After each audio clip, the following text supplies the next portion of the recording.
வணக்கம். நான் வேலூர்லேருந்து தாய்மன் ரதிக்குமார் பேசுகிறேங்க. நம்ம இன்றைக்கி பனங்காட்டில் இருக்கக்கூடிய நரசிங்கனூரா இந்த ஊர் கஞ்சனூர் கிராமத்தில் இருக்கிறோம்.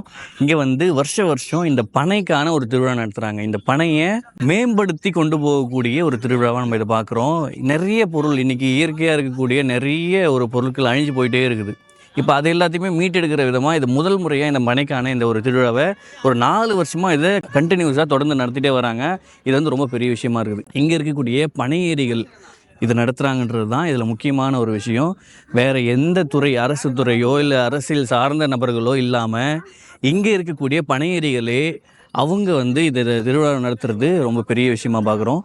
இங்கே ஒவ்வொரு முறையும் இந்த பனையை சார்ந்து இருக்கக்கூடிய பொருட்களையும் அதனுடைய பெயர்களையும் அதனுடைய பயன்களையும் அதில் சார்ந்து இருக்கக்கூடிய உணவு, அதனுடைய மருத்துவம் எல்லாத்த பற்றியும் பேசுகிறதுக்காக நிறைய பேர் வருவாங்க.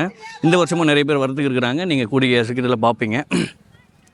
இந்த மாதிரியான திருவிழாக்கள் ஒவ்வொரு இடத்துலையும் ஒரு மாவட்டத்துலேயும் கூடிய சீக்கிரம் நடக்கிறதுக்கான வாய்ப்புகள் அதிகமாக இருக்குது. இது நடக்கணும். இது சார்ந்து இருக்கக்கூடிய விழிப்புணர்வு மக்களுக்கு கொஞ்சமாக போய் சேரணும். கடையில் பாட்டிலில் அடைச்சி வச்ச மதுபானங்களையோ இல்லை மற்ற பொருட்களையோ ஜூஸையோ அருந்துறதுக்கு பதிலாக இங்கே இருக்கக்கூடிய பதனி அதை விட ரொம்ப சிறந்த ஒரு உணவாக இருக்குது. அந்த உணவை எல்லோரும் எடுத்துக்கோங்க. நன்றி.